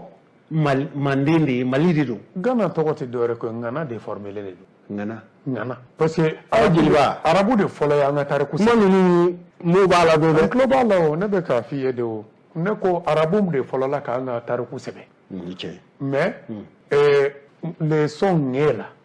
o ye NVLR de ye ça fait olu t'ulu ka kan na o tɛ se k'o sɛbɛn ayi a t'u ka kan la minnu tɛ se k'a fɔ yɛrɛ a t'ulu ka kan na a tɛ français ka kan na olu ye min sɛbɛn o ye kaana de arabu ye kaana de sɛbɛn tubabu ninnu nana lui pensant que a b'a fɛ k'ale ye GH k'a la o bɛɛ bɛ ka sɔn ŋɛ de ɲini nka ŋɛ de t'u ka kan na c'est comme n'i donna français kɔnɔ bi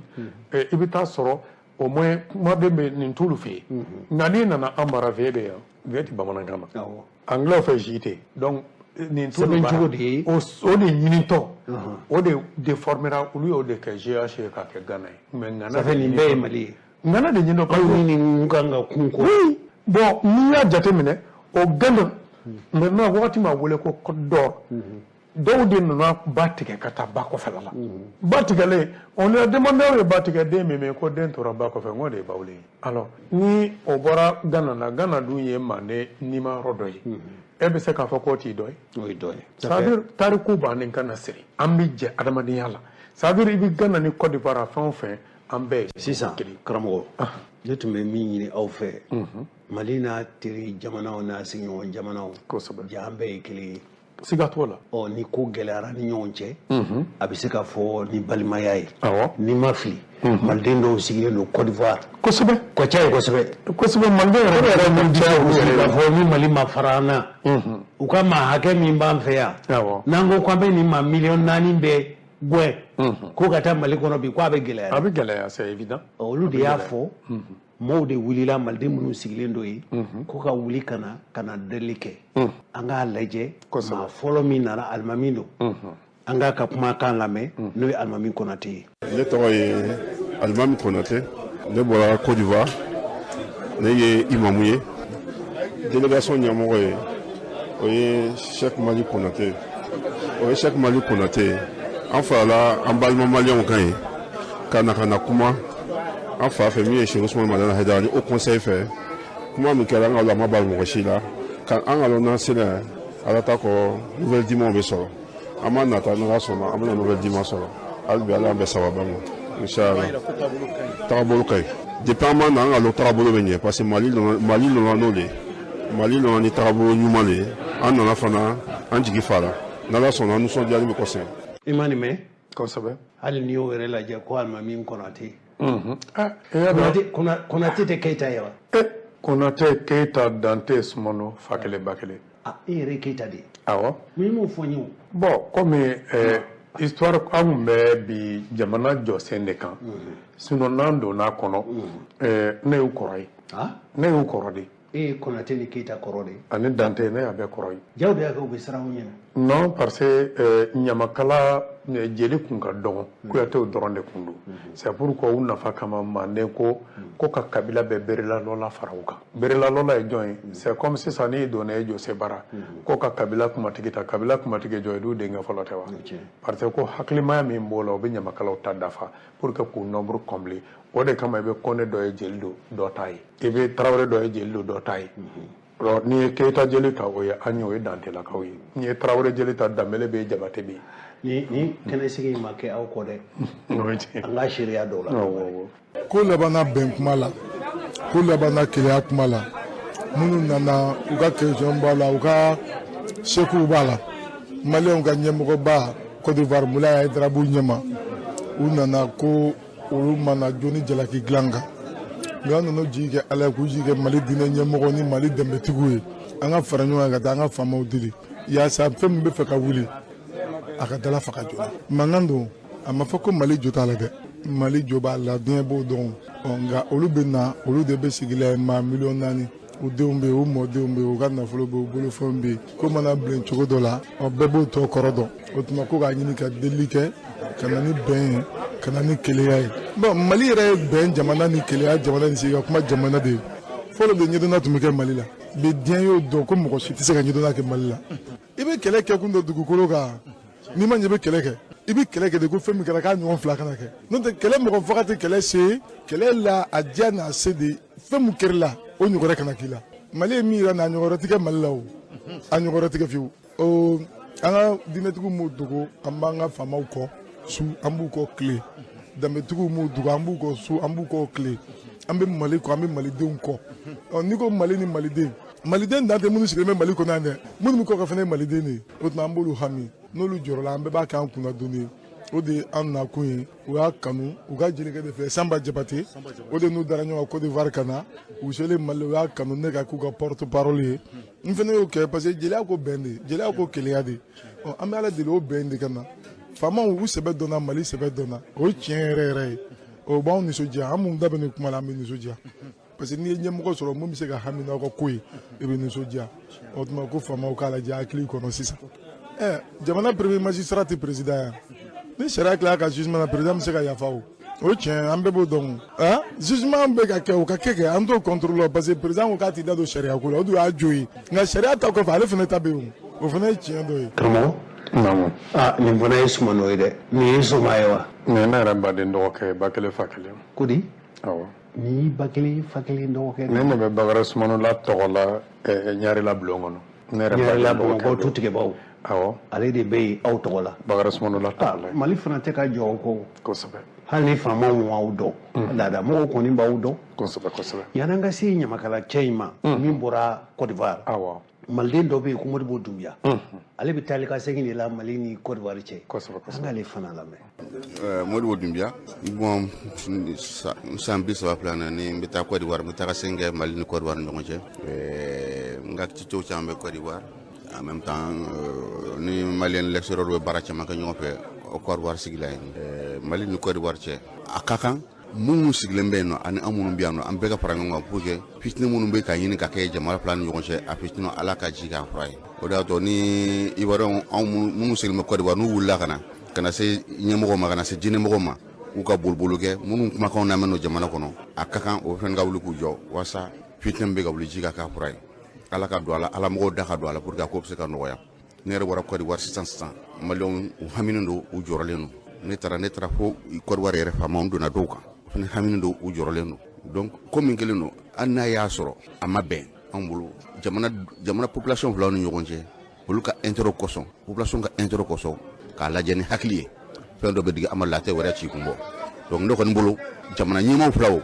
u bɛɛ ka yɛlɛ u ka baara kɛ ni hakili ye baara kana kɛ ni dusu ye jamana fila ka intérêt kosɔn ne hakilina ye n b'a dɔn kuma minnu fɔra yan nɔ jigisigi kumaw don k'a fɔ u bɛna se faamaw ma walasa ko in bɛ se ka da kuma minnu fɔra nɔ hakilisigi kumaw don donc an b'a ɲini Ala fɛ k'a ɲini a k'a ka bonya yɛrɛ kosɔn a k'a ka alaya kosɔn ko mankan min na wuli jamana in kɔnɔ mɔgɔ si ka nafa tɛ kɛlɛ la kɛlɛ in a ka dan sira la n'i y'a mɛn ko n jo b'a la n jo t'a la kɛlɛ de kɛra donc ne kɔni hakilina ye u si kana jo lajɛ si kana jalaki lajɛ u k'a lajɛ diplomasi ko min bɛ a sen na ani mɔgɔ min bɛ boliboli min kɛ kuma bɛ se ka fɛn fɛn ɲa an kana kɛlɛ kɛ parce que kɛlɛ kɔ a bɛɛ ye nimisa de ye o de ye hakilila ko la ne tɔgɔ Modibo Dunbiya. nin ye maliden de ye. kosɛbɛ. ale bɛ Mali ni Côte d'Ivoire cɛ. n'a kɔra diɲɛ don o don k'a bɛ tiɲɛ. kosɛbɛ. a bɛ tiɲɛ ale ye. o ye tiɲɛ. ne ko i bɛ Haut Conseil islamique ko i bɛ dɔ dɔn a la komi dɔgɔnin fana tun da donna nin kuma la o t'u tigɛbaw fɛ ko conseil ko i bɛ fɛn kalama la dɔɔni. Bon, à vrai dire, ma fɛnba ma siri o la ten mais fɛn o fɛn min bɛ tali kɛ moriw filɛ ka minnu fɔ nin ye kɛlɛ man ɲi. Kɛlɛ man ɲi ni kɛlɛ ma kɛ sebaga bɛ dɔn. O ye tiɲɛ ye nka kɛlɛ bɛ fɛn dɔ d'i ma min t'i ta ye nka a bɛ fɛn fana bɔsi la dɛ. ayi c'est à dire a ye min fɔ sigikafɔ bɛ se ka diɲɛ ko o ko min dilan o ka dilan a y'a to an k'o dilan sigikafɔ kɔnɔ. parce que o tun ye manden sigikan dɔ ye wa. mais o de don kana. hali sinankunya ni balimaya ko kɛ ɲɔgɔnya bɛɛ dabɔ kun ye ka kɛlɛ ɲɛsigi k'a bali. bon e filɛ ka min fɔ an de jɔyɔrɔba kun ye nin ye parce que n y'o de f'i ye n k'a ye dɔ dala sa an fɛ yan ka kɔrɔ o camanba. misal bɔ in yɛrɛ hali don Sénégal kɔnɔ wagati min na sɛrɛrɛw murutira c'est à dire kuma dɔw fɛn dɔw banni minɛ b'an bolo koyi nka an bɛ sira wɛrɛ de bɔ. ça fait n'an tun y'an ka dabali n'an ka fɛɛrɛw tigɛ. ka sinsin an ka kɔrɔlenw kan a bɛ dilan. a bɛ dilan. parce que bi ne filɛ k'a ɲɛfɛ ye bi an ni Côte d'Ivoire min b'an siri ni Ivoiriyɛnw faamaw dɔn Mali faamaw b'o dɔn an bɛ kɛlɛ wa. i n'a fɔ Modibo Keyita ni Sékou Touré ye baara minnu kɛ. mais justement n'aw ye ɲɔgɔn dɔn. n y'a mɛn k'a fɔ Musa Tarawele tuma min na maliyɛnw tɔɲɔna Mali ni Laginɛ dancɛ la Musa Tarawele a ye bamananya kɛ k'a fɔ k'a bɛ dimi ko Sékou Touré ko a ma ko n'a y'a diya k'a ka Mali drapeau ta k'o ka n'a turu kɔnɔ. ayiwa i y'a dɔn kɛlɛ bila la. ne ko sisan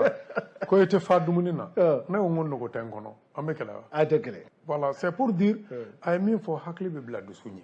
c'est à dire fɛn o fɛn min kɛlɛ bɛ daminɛ an bɛɛ b'a daminɛ yɔrɔ dɔn nka a bɛ kuncɛ yɔrɔ min mɔgɔ si t'a dɔn. bon n'a fɔra bi olu y'u ka délai et puis Côte d'Ivoire Ivoiriyɛnw ma na dɛ an yɛrɛ somɔgɔw de nana. u kɔni y'u ka mɔgɔ dɔw da u kan. a bɛna kɔlɔlɔ min se olu ma. an ka tɔ la min b'a la Thierno Hadi Thiam ko ale ye Haut Conseil islamique ɲɛmɔgɔ dankan filanan ye an k'a lamɛn bani bisimila. Hadi Cheikh Oumar Thiam ne ye deuxième vice-président ye Haut Conseil islamique du Mali la an bɛ ala tanu ka ala barikada. Haut Conseil islamique président n'o ye Ousmane Sherif Madana Haidara ye ani Haut Conseil islamique bureau membre caman ka fara chrétienw kan catholiques ni protestants Mali kɔnɔ olu bɛɛ lajɛlen ye ɲɔgɔn sɔrɔ Ousmane Madana Haidara ka so an nakun yan délégation n'o de ye cidenw ye minnu bɔra Côte d'Ivoire maa 30 ani maa 2 société civile b'a la diinɛmɔgɔw b'a la uruwaw yɛrɛw b'a la olu de wulila ka bɔ Côte d'Ivoire ka n'u jigiya kɛ Mali diinɛmɔgɔw ye précisément chef Sherif Ousmane Madana Haidara ale de ye Haut Conseil président ye ani diinɛmɔgɔ tɔw minnu bɛ yan k'u jigi da an kan ala kɔfɛ k'an ka wuli ka jɔ ko ka da kan k'u siranna k'olu de bɛ Côte d'Ivoire u bangena ye u ka bolofɛnw bɛ yen u lasili u b'o dɔn o kumana sira min b'u dusukun na u ye ɲɔgɔn yew kɛ u bɛnna kan o kumana u ka délégation wuli ka na maa 32 u kana se Haut Conseil président ma n'o ye Ousmane Sherif Madana Haidara ye ka deli ala kama a ka wuli ka jɔ jigiya ye maliyɛn ma miliyɔn hakɛ min bɛ Côte d'Ivoire olu ye ka ala deli fitinɛ a kana kɛ Côte d'Ivoire a kana kɛ Mali kɔnɔ ɲɔgɔnfɔnbaliya min bɛ yen bi k'o ban an ni Côte d'Ivoire jamana ɲɛmɔgɔw bɛɛ lajɛlen ni ɲɔgɔn cɛ o tuma o de y'a to an farala ɲɔgɔn kan yan o tuma na alhamdulilayi rabbil alamin an ye bɛɛ lamɛn an y'u ka kuma lamɛn n'i y'a lamɛn a bɛ i n'a fɔ ji ka ci ɲɛ kan nka ala bɛ yen o tuma na an bɛna ala deli kɛ n'ala sɔnna ma an bɛ se an ka faamaw fana ma olu fana deli walasa ala bɛ se ka bɔda di an ka jamana 2 ma ka sɔrɔ tɔɔrɔ ma se maa si ma ni de y'an lajɛ kun ye Ousmane Madana Haidara ka so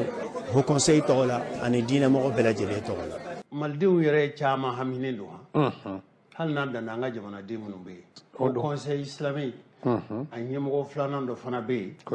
o ye fulakɛ ye an k'ale fana lamɛn n'o ye Haruna Sangare ye.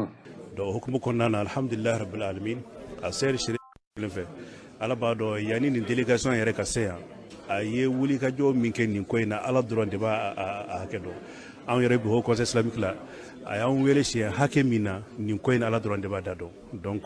su ani tile a wililen don nin ko in na walasa fitina kana se ka wuli Mali ni Côte d'Ivoire ni ɲɔgɔn cɛ donc alhamdulilayi rabbil alamin délégation minnu nana ka ɲɔgɔn sɔrɔ an bi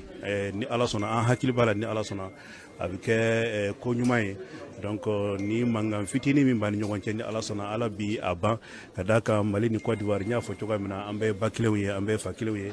a exemple dɔrɔn depuis an sigira fo ka wuli bamanankan dɔrɔn de kun bɛ ka fɔ yan donc kan kelen de bɛ ka fɔ donc o b'a yira k'a fɔ k'an bɛɛ kelenw ye donc wala ala ka basigi dɔn jamana kɔnɔ salamu aleykum karamɔgɔkɛ ye min fɔ sisan ja ni dancɛ ko tɛ anw ni Côte d'Ivoire bɛɛ ye jamana kelen ye tubabuw nana ni dancɛ in cɛ an cɛ wa hali n'i y'a lajɛ ko mankan tɛ bɔ badenw ni ɲɔgɔn cɛ fɛn b'u sen kɔrɔ min b'a fɛ k'u bali u ka bɛn Jose ni ye kunu ɲɛnafin de bila an na dɔrɔn kodi n ko a ye kunu de ɲɛnafin bila an na ne yɛrɛ kɔni fɛ aw ma jɔ a ka jɔda de la ayi ni n ko kunu ɲɛnafin y'an minɛ o yɔrɔnin ko tɛ wa y'a faamu e kun ye jɔyɔrɔ min di ne ma kunu o tɛ ne bolo bi o n'o tɛ e bɛ se ka nin dilan ɲamakalaw nin tɛ baara bɔ aw bolo yɛrɛ mais justement bi taamasere dan ye olu bɔra Côte d'Ivoire n'u ka ɲamakala ye o ye jɔn ci o ma yan ta de ci wa awɔ n'u tɛ danbe sira dɔ u b'o fɛ de Jabate ye yɔrɔ jumɛn k'aw yɛrɛ Jabate bɛ bɔ min Jabate Jubajo kana taa yɔrɔ jan jɔn de ye Sunjata ba di furu la Jabate o tɛ wa e ko di Sunjata ba Sunjata woloba jɔn y'a di furu la a fa ma Jabate o de y'a di Wulani ni Wulanba min taara kɛlɛ la olu tɛ Tarawelew ye Wulani de tora a ka Taraweleya la Wulanba de ye Jabate ye ça fait Tarawelew ni Jabate cɛ fa kelen ba kelen don fa kelen ba kelen don dɔgɔnin ka mabalimalekan de ye kɔrɔkɛ kɛ Jabate ye o nka Côte d'Ivoire fana Jabate min bɛ yen dɛ n'o ye Côte d'Ivoire ɲamakala ye dɛ e k'o ka kuma lamɛn bani an k'o lamɛn ne tɔgɔ ye Samba Jabate ka bɔ Abidjan ka la délégation malienne ni ka na an na kun tɛ dɔwɛrɛ ye ka na se an faso mɔgɔw ma an mɔgɔ min bɛ Abidjan mɔgɔ miliyɔn 4 an nana mun na kelenya ni balimaya ni sinjiya ka na yira an ka ɲɛmɔgɔw la u ka yafa ala ni kira kama n'i y'a fɔra mɔgɔ ye yafa i y'a sɔrɔ se de b'i ye ni ala dun ko se bɛ mɔgɔ min ye n'a yafara ale ala bɛ jɔ n'i ye o de kosɔn an nana ka na kun tɛ n ko Sirifu Madani Ayidara la ka kalifa don a la ka kalifa don a la bi ka kalifa don a la sini ka na si an ka ɲɛmɔgɔw ma u ka yafa u k'a fɛlɛ an minnu bɛ kɔ kan an bɛ ye olu de kama olu fana bɛ ye anw de kama Alaji Mulayi Ayidara olu ye sinna ka nin hakili sɔrɔ ka adamadenw fara ɲɔgɔn kan Mulayi Ayidara ale ye réparateur économique le ale le ye maliyɛn bɛɛ ka ɲɛmɔgɔ ye bi conseil malien na l'extérieur ale le ye bɛɛ ka ɲɛmɔgɔ ye a hakili ɲuman bɔra o le fɛ ayi an kɔni fɛ ye mɔgɔ si tɛ anw fɛ ye an bɛɛ bɛ yafa le ɲini dɔrɔn ka na yafa ɲini an ka ɲɛmɔgɔw fɛ ala kama nin ye kabako ye dɛ nin ye Jabate de ye kosɛbɛ nka Côte d'Ivoirien don bi nka yan sigilen bɛ yen sigilen bɛ yen Côte d'Ivoire ye Manden dugukolo dɔ ye dugukolo dɔ bari Côte d'Ivoire bɔra Ghana la Ghana de la Ghana ne y'o fɛ n k'an ka hiji tun bɛ kɛ Ghana i y'a dɔn o kɔni ko t'a la et puis k'a tɔgɔ da ko Ngana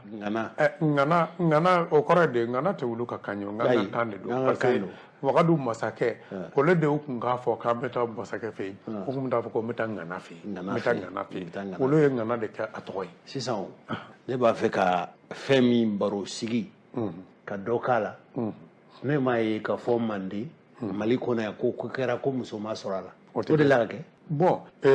hali ni jɔnni y'i dama kasi ala la ko den barikama n'i ma kɔn ka kuma muso t'i ma dɛ ko di ka ala ko ala ma sisan ko n sɔn den barikama na n'i ma perepere tigɛ di ni cɛman de ka di a fɔ dɛ ni cɛman de ka di i b'a fɔ ala cɛ duman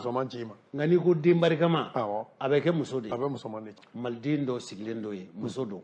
an k'ale lamɛn bani n'i y'a ye an sera yan bi particulièrement moi personnellement n y'a ye ko in bɛ cogo min na an taamana ka se mɔgɔ ɲɛnamaw ma an k'an fara ɲɔgɔn kan parce que i bɛ jamana min kɔnɔ pendant 28 ans k'i denw bɛɛ wolo i ka furu ye i ka biɲɛ bɛɛ bɛ yen ko tun bɛ ka taa bolo min na n'an tun ma don mɔgɔw kan mankan tun ma nɔgɔ ne yɛrɛ ye intervention caman kɛ chaînew kan donc an sera Mulayi ma ale de y'an ka président ye a y'an kɔkɔrɔ don n'a seko n'a ka wari ka danaya fana ta ka d'an kan donc o de y'an se nin niveau la bi an m'a kɛ ko wɛrɛ la tigi jo ye jalakitigi jo an ka maliyɛnw ko ten mais an tɛ jo ɲini nin na an bɛ niveau min na komi bi n'i k'i bɛ jo ɲini k'i b'i toro kan maliyɛn mɔgɔ miliyɔn 4 ni kɔ min bɛ yen anw de b'a perte ta parce que an ka biɲɛ bɛɛ bɛ yen n'an denw nana yan u b'a fɔ ko les Ivoiriens sont là n'an taara Côte d'Ivoire ko les Maliens sont venus an bɛ taa min tayɔrɔ t'an na nin ko in ka ban a tuma la o de cɛ ka ɲi an b'an ka autorités deli k'an da dugu ma u ka sabali u ka kɛ ala ye u ka kɛ kira ye u ka kɛ anw denbatigiw ye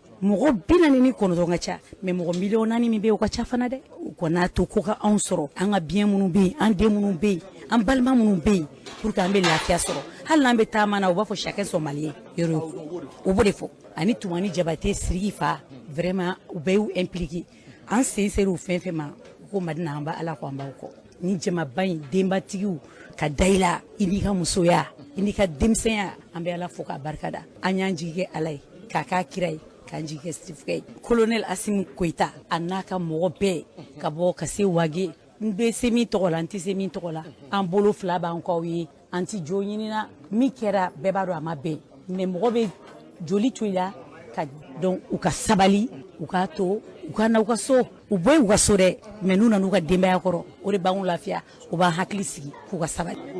Madina Diallo den dɔ min sigilen don Côte d'Ivoire e b'a dɔn nin kuma in bɛɛ lamɛnni la ne ye muso dɔw ka kuma tiɲɛna ni cɛya tun tɛ ɲɛji bɛ bɔ kosɛbɛ o tɛ k'a fɔ ko muso ni ka fɛgɛn dɛ o tɛ muso de ka hinɛ ka bon kosɛbɛ wa i b'a dɔn tɔgɔ min b'a la ko Umu Sidibe nka Ivoirien de don an k'a lamɛn bani. Ne tɔgɔ ye Umu Sidibe an bɛ Cheick fo Cheikh Aïdara an bɛ le président du conseil des Maliens fo ka Madina Diallo fo ne ye Ivoirienne de ye ambassadrice de la paix n bilala ka na délégation la ka na bonya di ka na fo ka dali kɛ par rapport aux 49 soldats. La Côte d'Ivoire et le Mali sont des pays frères. Parce que il y a plusieurs Maliens en Côte d'Ivoire et plusieurs Ivoiriens au Mali ici. Moi, j'ai de la famille au Mali ici et je me sens aussi malienne. Donc, on demande pardon au président Assimi Koïta. On ne cherche pas à avoir raison. Quoi est Sabari, ko Mikela Anyongere Teketruni. Et on remercie aussi les enfants du Cheikh Iba, Aruna, qui étaient en mission en Côte d'Ivoire, mais qui ont laissé leur mission et ils sont venus avec nous dans la délégation pour venir confier le problème à leur papa. Et un malien befo, ko Beniche, ko Kafaranka, ka président Dali. Oh, Simano. E bɛ se k'a simi sɔrɔ wa? Bon a ma nɔgɔn ne ma nka n badenkɛ bɛ se k'a sɔrɔ. Badenkɛ bɛ se k'a sɔrɔ. Burama Sumano bɛ yen bulon kɔnɔna na. Ne ko a tɛ ɲamakala wuli a tɛ ɲamakala tɔn wuli ka taa Asimu fɛ wa? Ayiwa a ka nɔgɔn an ma nka n bɛ k'o de f'i ye n ko ni kunu ɲɛnafin y'an minɛ nin de kan. Kabako. Parce que n'i ye mɔgɔ ye k'i sigilen to bi la ka nimisa kunu nɔfɛ bi kalayara dɛ. Kalayara. C'est-à-dire nin ko ninnu man ka se nin ma. Man ka se nin ma? Non. I bɛ segin a kan de. Nin man ka se nin ma. A man ka s'a ma. Hali ni mɔgɔ y'an bila ɲɔgɔn na. Awɔ. An yɛrɛ t'a kuma fɔ hali n'a kɛra Faransi y'an bila ɲɔgɔn na. Ni Côte d'Ivoire jamanakuntigiw ma hakilina dɔ sɔrɔ nka bɛ fɔ de ko Maliba. Ne ko du kelen kɔnɔ kuma foroba misi mana foroba ɲɔ dun a kuma kan ka fɔ foroba bulon de kɔnɔ. Foroba misi. N'o ye foroba ɲɔ dun. N'a ye foroba ɲɔ dun. Awɔ a kuma bɛ fɔ foroba bulon de kɔnɔ. Yan de ye foroba bulon ye o tɛ Manden ye. Logiquement foroba bulon in tigi ye jɔn ye anw don. Mais malheureusement n y'o de fɔ n ko ni buturudenni ye fa sira bila lolanbiya b'a kɔnɔ fara. Ni buturudenni ye. N'a ye fa sira bila lolanbiya b'a kɔnɔ fara. I suma don. Oui. Sisan. Voilà. Sisan Maliko in ka di ne ye. Munna n'an ma kun diinɛ na. Kosɛbɛ. Ko an na kun hɔrɔnya na. Awɔ. Chrétien ɲɛmɔgɔ minnu b'an fɛ yan ja olu tun bɛ sɛrifukɛ fɛ yen min kɛra yen an k'o lamɛn bani ale ka kuma kɛra nazarakan na nka an bɛna lajɛ bisimila. Depuis que cette affaire a commencé, nous ne cessons de prier et même de jeûner pour ça, afin qu'il y ait une solution rapide, une solution acceptée par tous, une solution pour le bien de nos deux peuples. Et nous restons disposés, non seulement de la prière, mais à apporter notre pierre pour la résolution de ce problème. Nous souhaitons vraiment que le nom de Dieu soit béni à travers cette rencontre et à travers ce qui va en sortir pour nos deux peuples. Que le Seigneur nous bénisse, qu'il bénisse tous les efforts qui sont faits, qu'il bénisse nos deux peuples et qu'il nous donne sa paix. Merci. ala ka duga mali ya rabbi Allah ala ka duga mali ya rabbi ya rabbana ala be sabali